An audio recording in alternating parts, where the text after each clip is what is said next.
Notifications. And now we record. I'm gonna record to the cloud. Dum, dum, dum, dum. Participants, just me, chat, nobody. There we go, I just got it. All right, perfect. So I like it. It's actually working. I feel like a real blog kind of guy now. All right. And time. Perfect. Please rise. Christ is risen from the dead. I dare trembling out of all death. To those in the tombs, he has granted life. Lord Jesus Christ, our God, please be with us and open our hearts to the teachings of your gospel and help us to be able to manifest your love and your mercy in the world as we proclaim your paschal victory over death and as we go out into the world to bring your light and your love into the midst of all the nations. For your holy now and forever in the age of ages. Amen. And yes, I did kind of ad lib. We can do that. We're allowed to. Oh, wow. It makes my head have light coming off of it because of my gray hair. I wonder if that's really doing that. That'd be pretty funny if everybody's like, why does he have a halo? This is going to be a really good Bible study. No, that's I can probably make it work. You always laugh at my jokes. Makes me happy. Like one. Yeah, no, they're not all. I wonder if I kind of do.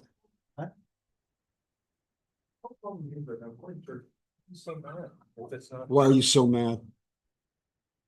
Yeah, it still does it. I don't know. Okay. I need some professional assistant.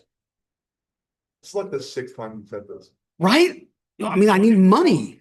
I need money. I don't have money. Send money. All right. So, all right. I should have gotten all that out before we started, but we're started. Welcome back to St. Luke Greek Orthodox Church. We are doing Bible study in Genesis, and we are up to the very end of chapter 9, and we'll get through 10 today. Again, we'll stop about halfway through the video, the YouTube, but the radio show will be a half an hour, and then we'll pick up the rest of it next week. So we got up to verse 18. Yeah. So the sons of Noah who went forth from the ark were Shem, Ham, and Japheth. Ham was the father of Canaan. The three were the sons of Noah, and from these the whole earth was peopled. Okay, so we got all the way up to that point. We talked about this actually pretty super important episode where Canaan comes and sees.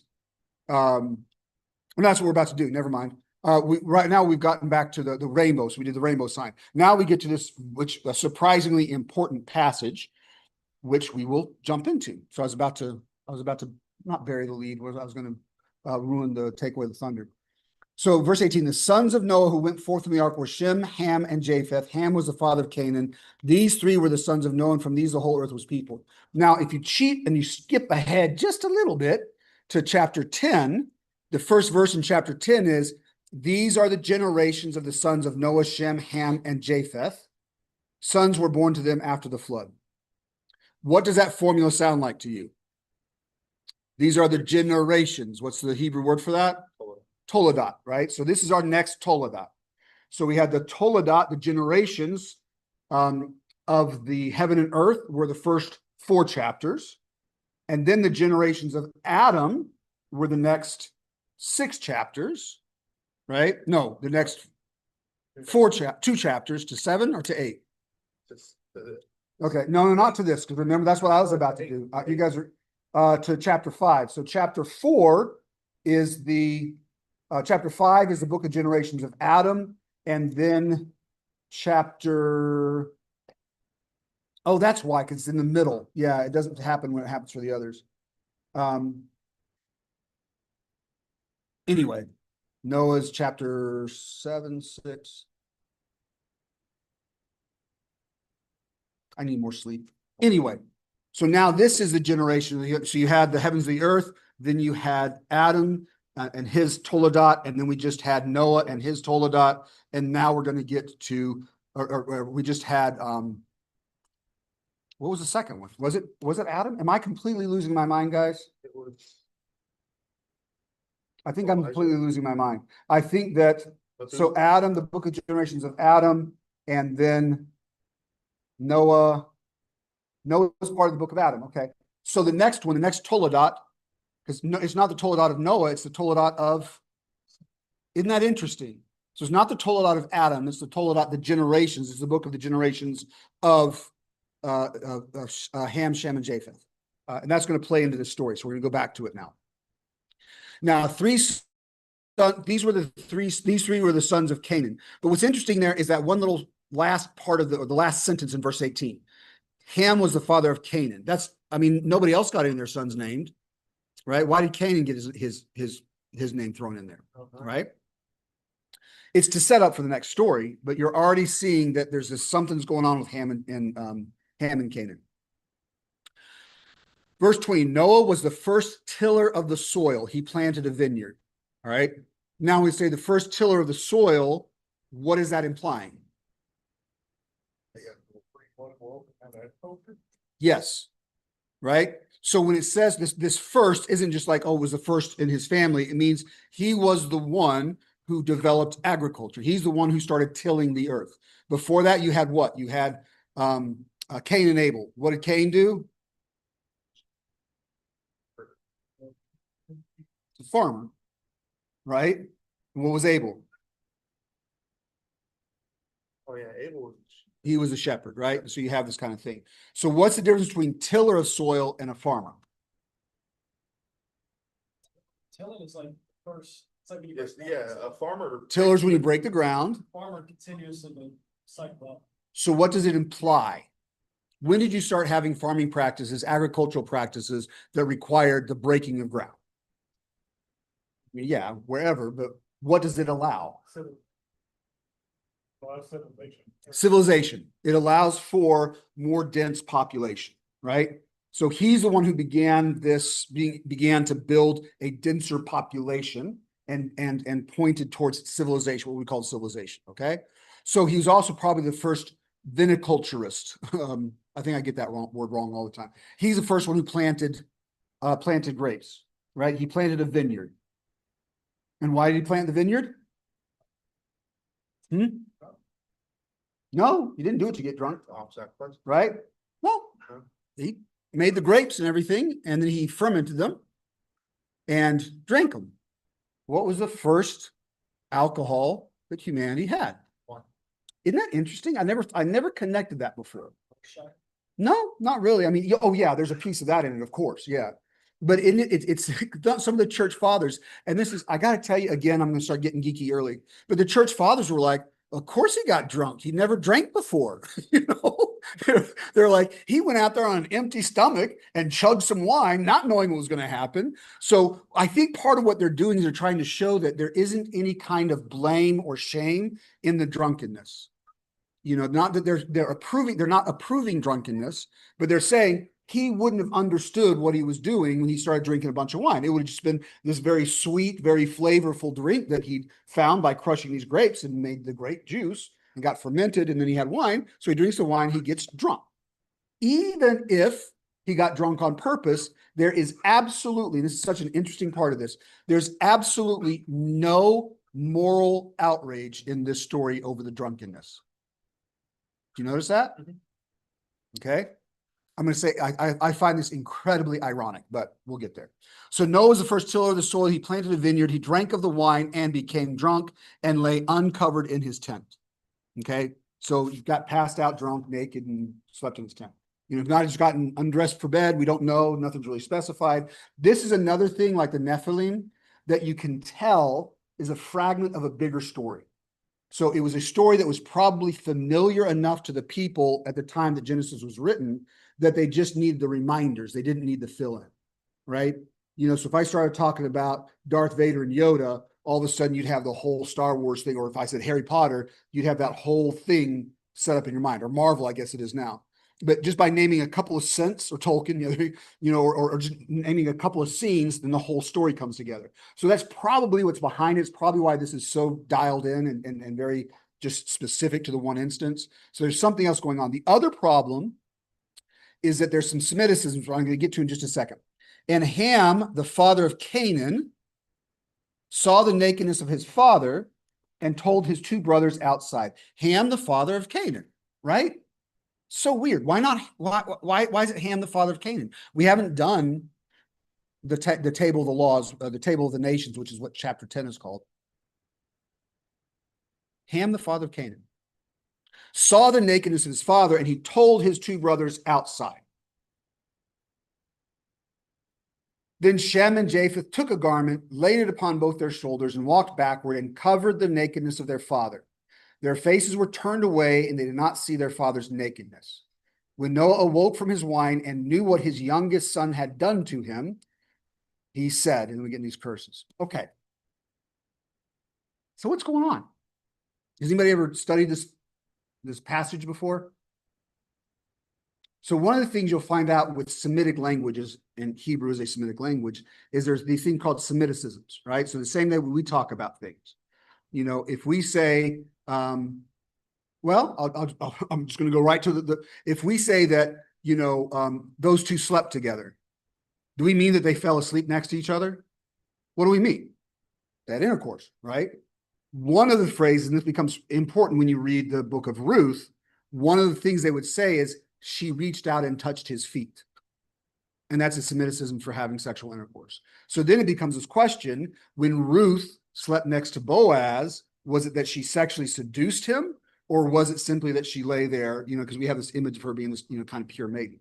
But there's more to it than that. There's a whole lot of stuff going on. We're not doing Ruth now, so we'll talk about that later. But to say that he saw his nakedness, saw the nakedness of his father, could mean a number of things. It could mean he saw him without clothes on. It could also mean that he did something of a sexual nature to him. And so the rabbis even interpreting this, debate this, and the fathers would even talk about it.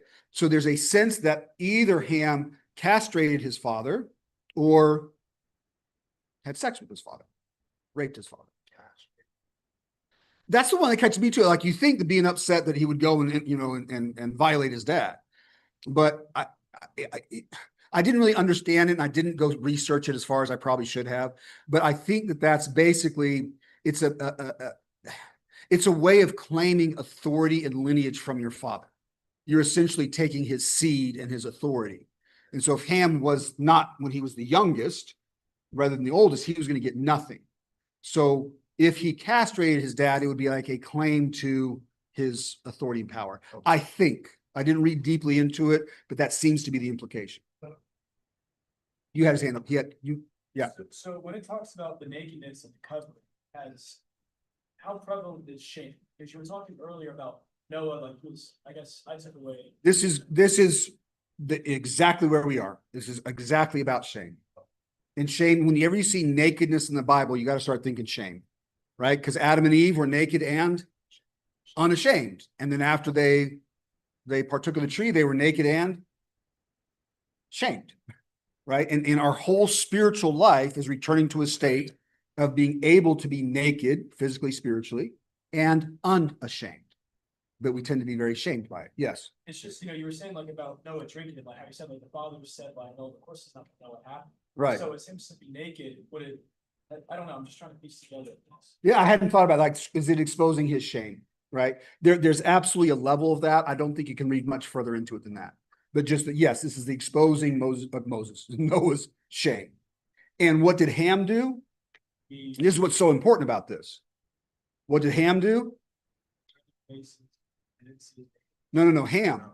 He ran out and he told his brothers. Right? So he saw his dad, looked at him, did something to him, because it says that Noah awoke and knew what his youngest had done to him. Right? Now you could, again, it's just not, that's why the story, it's not complete. There's a little bit of ambiguity there. We're missing pieces that would make it clear. But again, the same message is there, whether it was some sort of violation or whether it was just seeing him naked in a shameful way in that culture. You guys following me so far?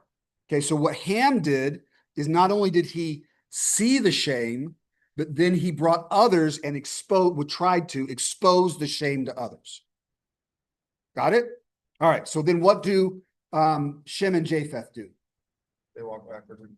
They put a cloak on, and they go backwards and they cover him over, right? Without looking at him. Laid it upon both their shoulders, walked backward, covered the nakedness of their father. Their faces were turned away, and they did not see their father's nakedness.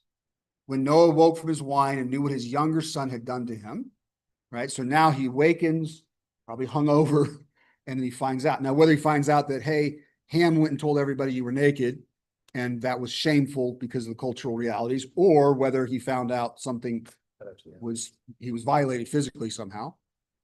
Again, the impact, I know to our minds, the impact feels very, very different, but the impact of either of those is pretty close in that kind of cultural reality.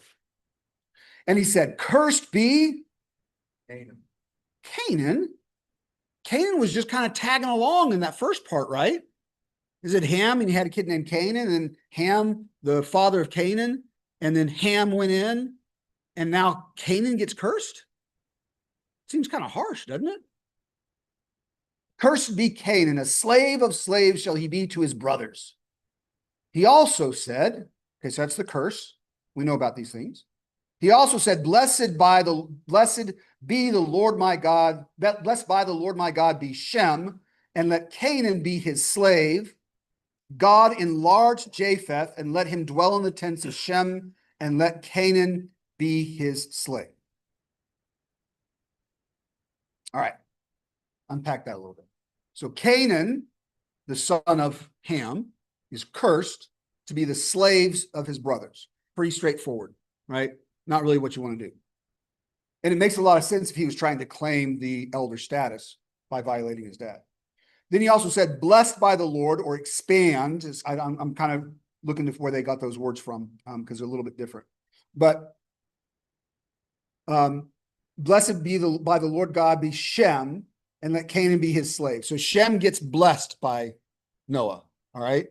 So remember we talked a little bit about the blessing that's passed down, and it was passed down to Noah, or Noah then received it, and then it goes to Shem, and that's where it rests for now. And what about Japheth? God enlarged Japheth. So he doesn't curse or bless Japheth. Kind of interesting. So he doesn't curse or bless Japheth, but he says, let Japheth enlarge, and let him dwell in the tents of Shem, and let Canaan be his slave. So now what you've got is Shem is kind of as the older brother, bears the blessing. Canaan is the slave to all of them. In the middle, you have Japheth, who is not the one carrying the blessing, but he can go ahead and hang out with Shem, right? They can be allies, and he can live. And remember, these are families, right? And so it becomes territorial, and that's exactly what's going to happen in chapter 10 when we start doing that.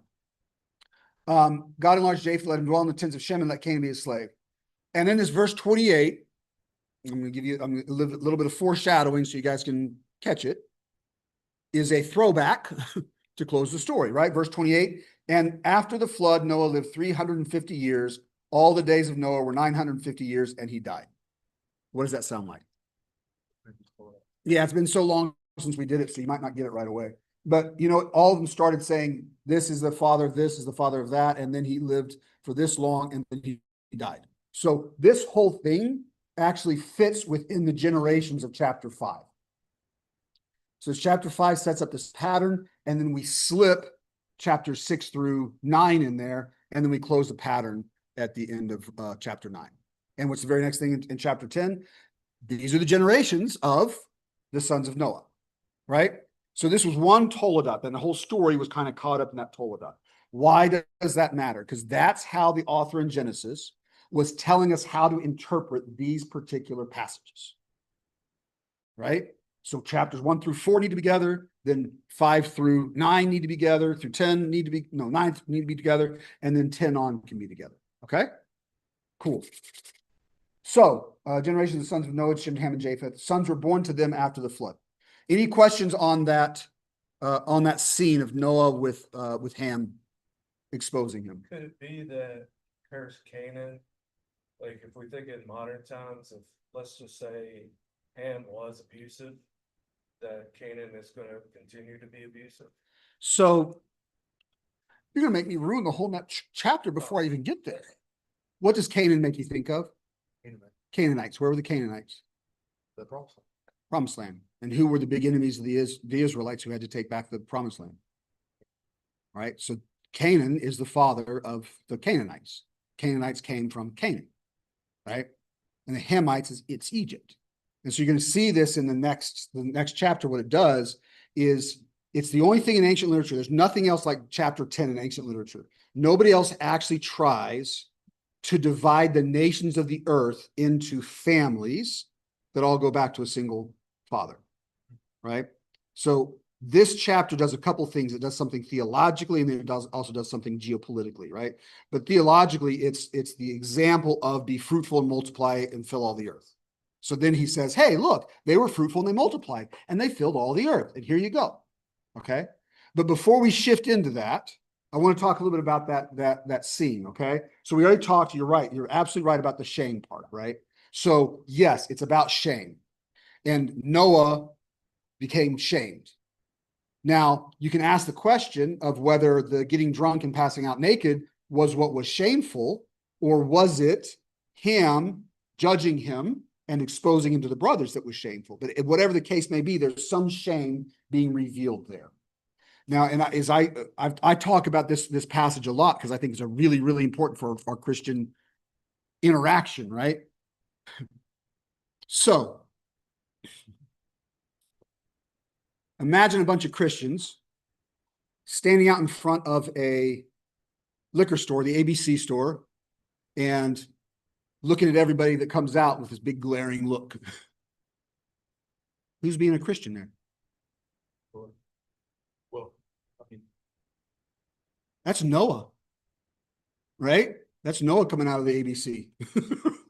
You know, and then are you going to be Ham and say, hey guys, check this out, I saw him there? It's funny, one of my silly jokes from before is, how can you tell the difference between a Baptist and a Methodist? Baptists talk to each other. No. The Methodist, no, you flipped it and you ruined it. So the difference between a Baptist and a Methodist is that the Methodist will say hello to you in the ABC store. Right? But they all go there, right? And I don't want to push this too far, because no, the Orthodox Church isn't about drinking and everything else. But we have a little bit of a more relaxed understanding of it. It's not to be judged. Even the Psalms say wine was given to us to gladden the heart of man. You know, so it could even be, you could even read into this, but it is reading into this. But if you want to reflect on this, one of the things I've reflected on is, what kind of mental mood was Noah in after a year and a half on this ark and all life had been wiped out? I don't think it's too hard of a stretch to say he might have had a little bit of depression. You know, he might have been a little bit frustrated. And so he had some wine to lighten his heart. I'm not saying go home and get drunk when you get depressed. That's not what I'm saying at all. It's actually a really unhealthy spiral that you'll get into. But I'm saying that the sin, and I find it ironic that in modern kind of Western Christianity, there's such teetotalers, some of them, not all of them, but they're such teetotalers and they're so judgmental of anybody else who would even taste wine, that they end up becoming Ham and pointing out how shameful it is that everybody else does, when they're now becoming the one who's cursed. That's the irony I see in it. I think it's, now again, I'm not telling you to go get drunk. Methismenos is a Greek word. It's still not a good thing. It still numbs your nous. It still, you know, keeps you from seeing clearly spiritually. I mean, it's not a good thing, but it's also not so shameful. What's shameful is exposing others' shame. So this is where the teaching in the Orthodox Church comes from. It is not our it's not our job to point out others' mistakes. It's really hard for somebody like me coming from an evangelical background, because we're supposed to speak the truth in love, right? And what that means is we're supposed to criticize people and tell them if they're doing something that's immoral. I actually had in seminary, and this was an Orthodox seminary, one of the students came up to me. She just did not like me. And I was trying to talk with her, and she said, I believe as your sister in Christ, it is my job to point out all of your sins in love. we're over time. Yeah, thanks. Oh, is it time? We're over time. Okay, we're going to start back with that story, and then we're going to move into the next, because it's actually the point of it's really, really important. With that, if you're listening on the radio, we'll be back next week. It's next week. You ready to start up again? Did you already start? Yeah, I can reset it. Yeah, reset it and then start. Gonna do the prayer for it. No, I don't. Always the first one. We just keep going. And then And then at the end, right? So we are back for Greek Orthodox, for St. Luke Greek Orthodox Church. We're just getting to chapter 10 for the second half of Bible study. And last week, if you're listening on the radio, we ended with this talking about a story about a girl from my seminary that said she thought it was her job to point out my faults and my sins with love. You know, as long as you throw with love after, it's like, bless your heart. You're just kind of supposed to fix everything. And I actually went to, I was actually at the school where St. Nectarios was the headmaster. It's called the Rosario School. And I went to see the priest. I was a deacon at the time. And I asked him for confession. And I said, you know, he said, no, the accuser is Satan. like, you don't want to be the one accusing people of their sins. You know, what he said was actually beautiful. He said, accept the truth without the venom. He said, if you want to prepare properly for confession, don't ask your wife, don't ask your friends. Go find somebody who doesn't like you and ask them what's wrong with you. Because they're not going to pull punches. He said the skill or the important thing is to be able to receive that without the venom of the judgment and the anger and the hatred and everything else. Anyway, I'm far afield. We need to get back to chapter 10. But this is important because that whole idea of not judging, of not exposing, go all the way to the point of St. Moses the Black. One of the famous stories about him is that he was called to judge one of his brothers because one of the monks in their monastery had done something that was against the canons or against the rules or whatever. And they said, oh, the only one pure enough is Moses, bring him. And he said, no. And they said, well, the abbot said you have to come. He said, okay. And so he gets up. Some people say it's a bag of water. Some people say sand. But the point is he gets a big giant bag and he pokes a hole in the bottom of it. And he goes walking, you know, to the common courtyard or whatever, where he's supposed to go. And everybody's like, what are you doing? He said, well, you've asked me to come judge my brother when my sins pour out behind me and I can't even see them. And everybody was like, good point. That's like problem solved. So this idea of covering over people's shame is very deeply embedded within the Orthodox kind of moral sense of the world. So when I see somebody sinning, it's never my job to be like, hey guys, look at this. It's my job to cover them over, and then they will recognize their sin. It's really a huge difference in Orthodoxy, the way that we approach shame, others' shame. Our shame, we do our best to be freed of it and to battle it and everything else. But others' shame is always our response is to cover over it and to protect their quite literally. Their heart, quite literally cover over it. Okay.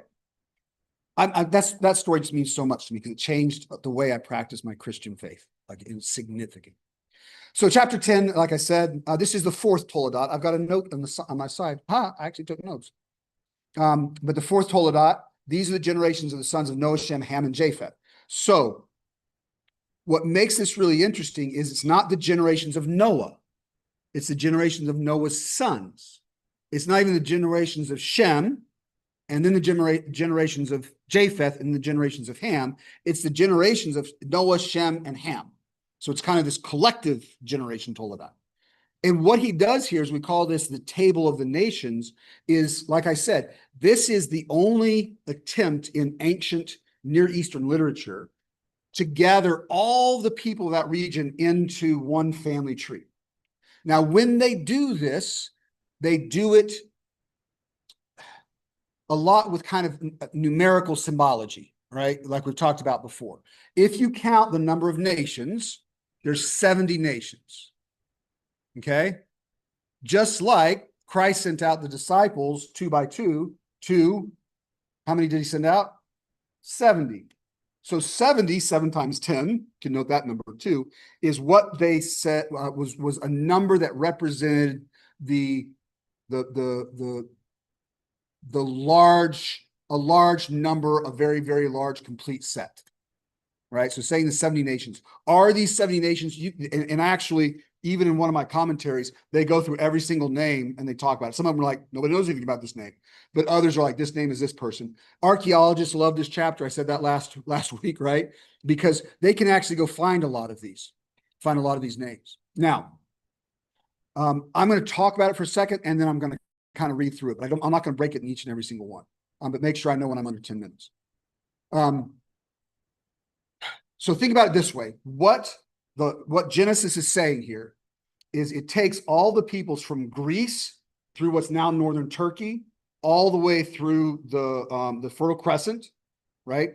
And all the way to Babylon, so all the way to where Iraq is now, and then on through Egypt. So it's all that, basically the people that were around the Mediterranean. And it situates, and this is where it gets confusing sometimes, because it does this both geographically. There's also a theological thing going on here, which I'm going to point out in a minute. And then there's also some linguistic things that are going on. So some people, you can make the argument that this is kind of ramping up to the Tower of Babel. Okay. But what it's doing is it's trying to set up the fact that we are all one and the earth was peopled from Noah. All right. Ham goes south geographically. So kind of Egypt and the Levant, that area, that's all where Ham is. And if you start looking at the names when we get to them, you'll notice that. Shem is the one who stayed in Palestine, Israel, what do you want to call it now, Syria, all that. That area was all where Shem was. Japheth were the sea peoples. They were up further to the northwest, and that peopled Greece and the Aegean coast, or the Mediterranean coast, the Aegean and the Mediterranean coast. Okay? So now you've got these three areas. Is like the brothers, one of them went north, one of them went south, and one of them stayed. Shem stayed, Japheth north, Ham south. Got it? So what this does for us, though, other than being kind of a cool little, what do you call it? Trivia to have at parties, is some of the names are misplaced. All right? By that geographic location I gave you, who should Shem be? Or I'm sorry, who should be a son of Shem? I just messed it all up. Canaan, Canaanites, where Israel is today, who should he be a son of? Shem. Because he's in that area where Shem's descendants, right? So why is he then pulled out of that list and placed into Ham's list? A lot of people, because that's really, we don't know. I mean, again, they don't do these things as genealogical records. They do these things as theological expressions. Why would Canaan be placed under Ham rather than under Shem? Are Canaanites good guys or bad guys?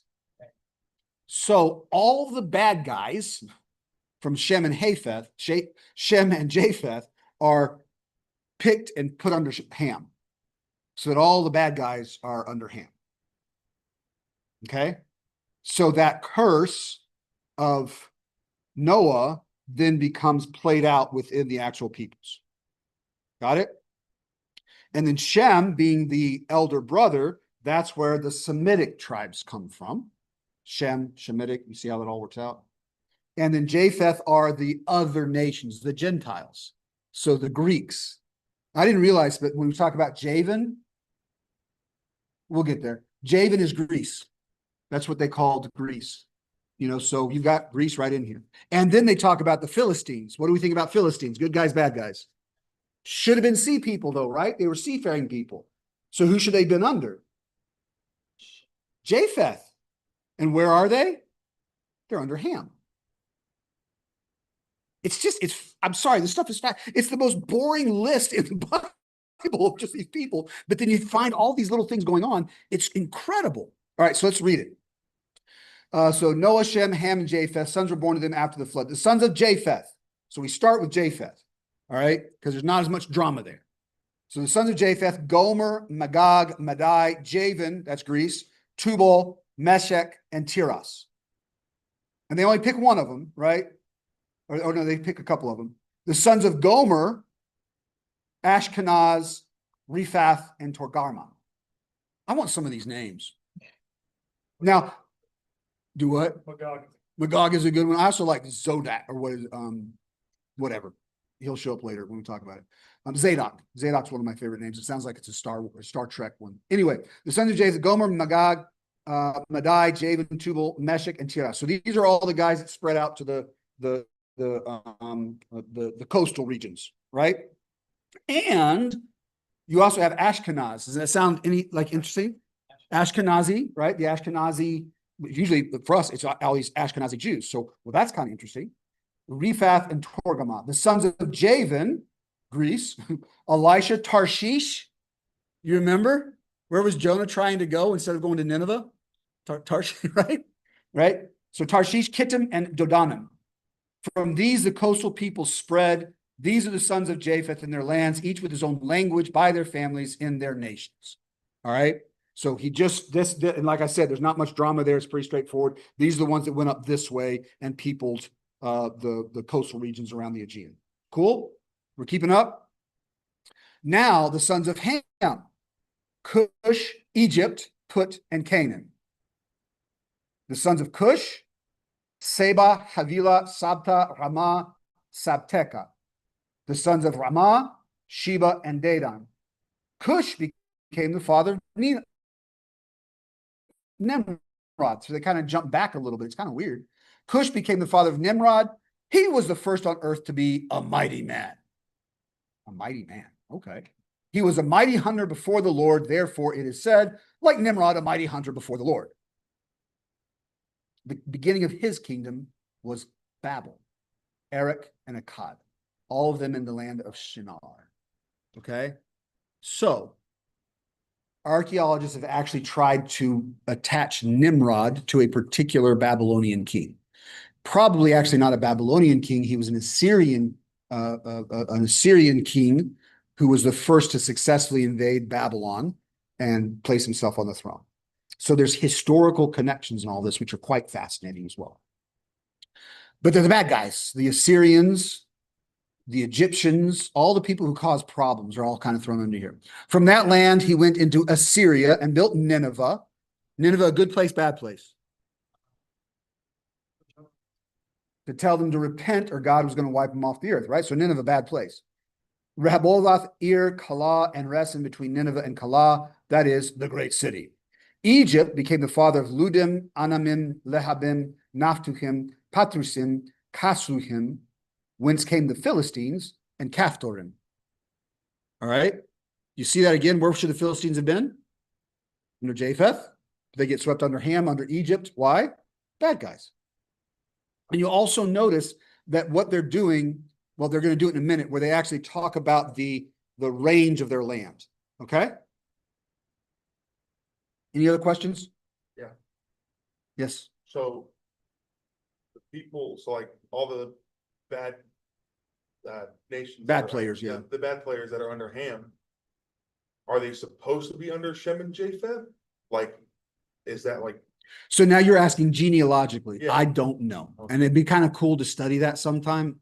You know, it could have been that the Philistines they thought were coming from the sea peoples were Egyptians that had gone further across the North Atlantic and then come. But it's not, this is not a book of genealogy.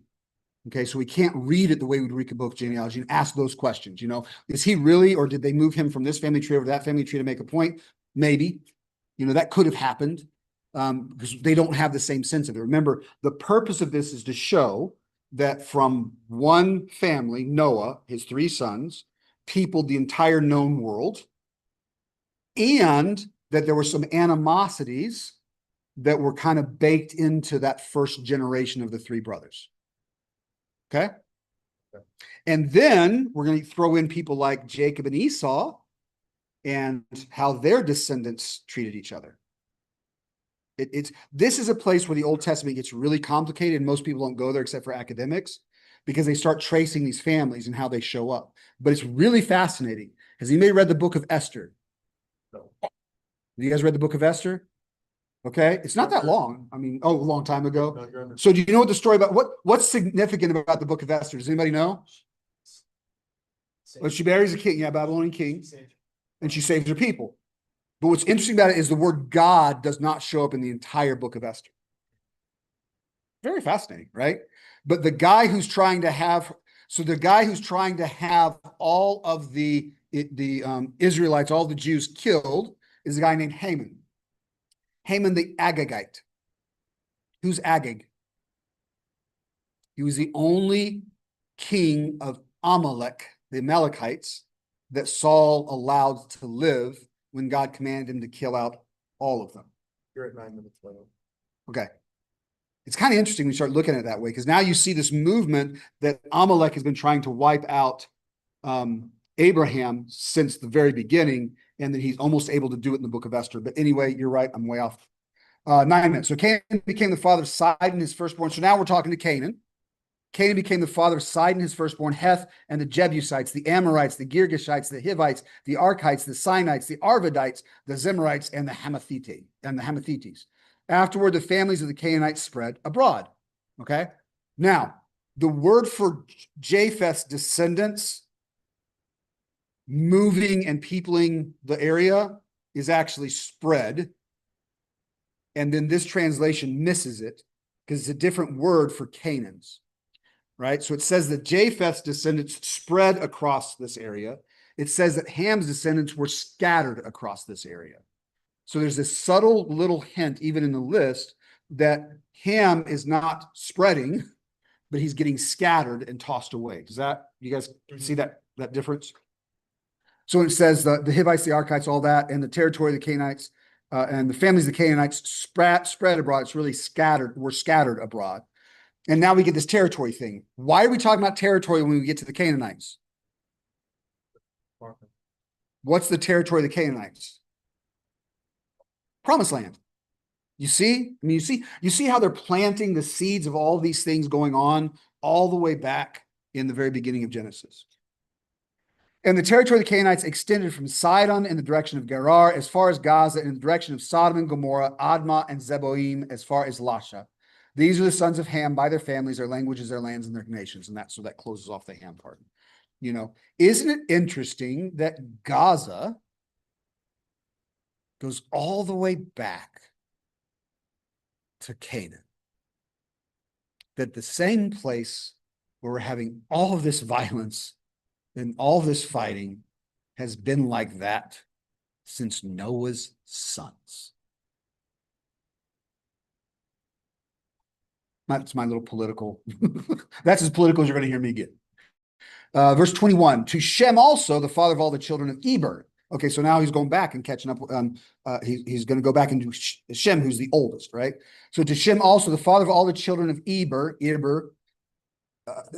They said linguistically, and again, I can't get into this because I don't know Hebrew the way I know Greek, but that is basically the word for Israel if you start pulling the root stuff together. So it's like Erbel or something like that. So all the children of Eber, he's already starting to talk about Abraham and the children.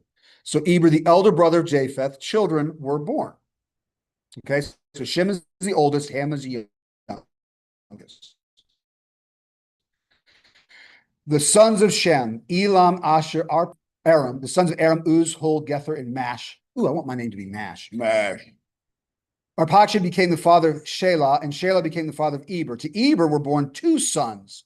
The name of the one was Peleg, for in his days the earth was divided, and his brother's name was Joktan. Okay? Oh, all right, so now we're getting to this guy Peleg. In his days the earth was divided. There's 2 ways to read this. It's either talking about the Tower of Babel, okay, when the world was divided. And by the way, this is the scattered word. So it says that he was, in his days, the earth was scattered. So it could mean the Tower of Babel probably means the Tower of Babel happened during Peleg's generation, or it could mean there was some kind of earthquake, cataclysm, catastrophic earthquake that happened during his time as well. We don't know. There's no positive identification of that. You can't say this is what it is. It is likely talking about the Tower of Babel. Joktan became the father of Almodab, Sheleph, Harzamaveth, Jerah, Hadoram, Uzal, Dikla, Obal, Abaleam, Sheba, Ophir, Havilah, and Jabab, and all Jobab. All these Jabab. That's one of my ancestors. All these were the sons of Joktan. The territory in which they live extended from Asia in the direction of Sephar to the hill country of the east. These are the sons of Shem by their families, their languages, their nations, and their lands and their nations. Okay. So now what do we do with Shem? We also gave a geographic boundary. All right. So he's already setting up these geographic boundaries that create all of the difficulties for Abraham's descendants, right? You know, even going all the way back to, or all the way forward to Joshua coming back into the promised land in Canaan, right? So a lot of this is just setting up how all of these tribes, all these peoples are connected and why some of them are hostile and others are friendly. Verse 32, these are the families of the sons of Noah according to the genealogies in their nations, and from these the nations spread abroad on the earth after the flood. So the primary theological thing going on here is showing Noah abiding by God's commandments to be fruitful and multiply, right? And to spread out across the earth. But what happens within that theological purpose, that's the main purpose of chapter 10. That's why a lot of people think it's boring. But what happens within there is you get these little tantalizing hints of what's going to be coming in the story and why it's connected all the way back to these kind of family dynamics. How much longer do we have? 3.5 minutes. 3.5 minutes. Very good. And that's the perfect stopping point. I think I got a little bit messy there towards there, so forgive me. You guys can tell my mind's doing its thing. Questions? None? You read the Silmarillion? Similar. I've never read the Silmarillion. I've never read it. Like it's, Reminded me of that chapter. yeah. About the ladies, everything, JRL. It's so interesting that we don't care. You know, that we don't preserve the memories of our ancestors. You know, there's my mom's side is buried in a place called Lost Prairie in Texas. And it's okay. So if you look at, everybody's heard of Waco now because of the thing with the FBI, but then also because of The Branch Davidians. the Branch Davidians, but also what's that, the TV show Magnolia, whatever. And they do the Fixer Upper. Anyway, so outside of Waco, Waco's a big city. Then there's a little city called Mahia, more of a town. You go outside of that, and there's a place called Groesbeck. You go outside of that, and there's a place called Lost Prairie. And there's probably a reason why it got lost. Right? This is out in the middle of nowhere. But the cemetery goes back, gosh, 5, 6, 7 generations. And so my uncle would take me, because I was the only one that wanted to go back. He would take me, he'd show me all these different gravestones, and he'd tell me stories about them. You know, it's fascinating. But I'm going to leave with this because I can see you looking at me like I'm getting low on No. time. I mean, yeah, you got a minute 50. I think I said this last week too, but we are not just ourselves. We are an ongoing chapter in a book that's being written throughout time. And the chapters before us, the chapters after us matter just as much as us. So I carry my father's life, my grandfather's life, my grandmother's life, all these lives, my mom on the other side and everything else. All of those things come, and that's who I am. Which is why in that culture, in this ancient culture, that was super important to them to recognize what line am I part of? What story am I in? And so you'll never hear somebody who said, this is boom, but it's always this series that they put them into the Toledot to locate them within time, but to also locate them within a family. And I probably need to reflect on that more because there's something seriously profound there. You know, that we are simply a chapter in the story of our family's lives. I'm the climate. No. Yes. How much time? 30 seconds. 30 seconds. Let's go ahead and close this off, and we can have some more questions for people if they want. But for those of you who joined us on YouTube, thank you very much. I need to start cleaning those videos up. And if you're on Zoom, which no one is, so I'm not going to say anything. And then if you're on the radio, we're glad that you joined us, and we will be back next week as well. All right, so let's say a prayer. Do it in Greek. Christos anesti ek nekron, thanatos thanaton ixas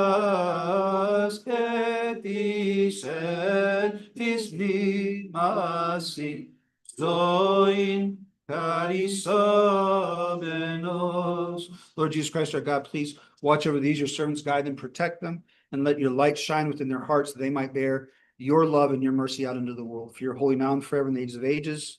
Amen. They say black is slimming. I don't feel slim. All right, so yeah, we're going to go ahead and turn off the stream. Goodbye, YouTube. Oh, goodbye.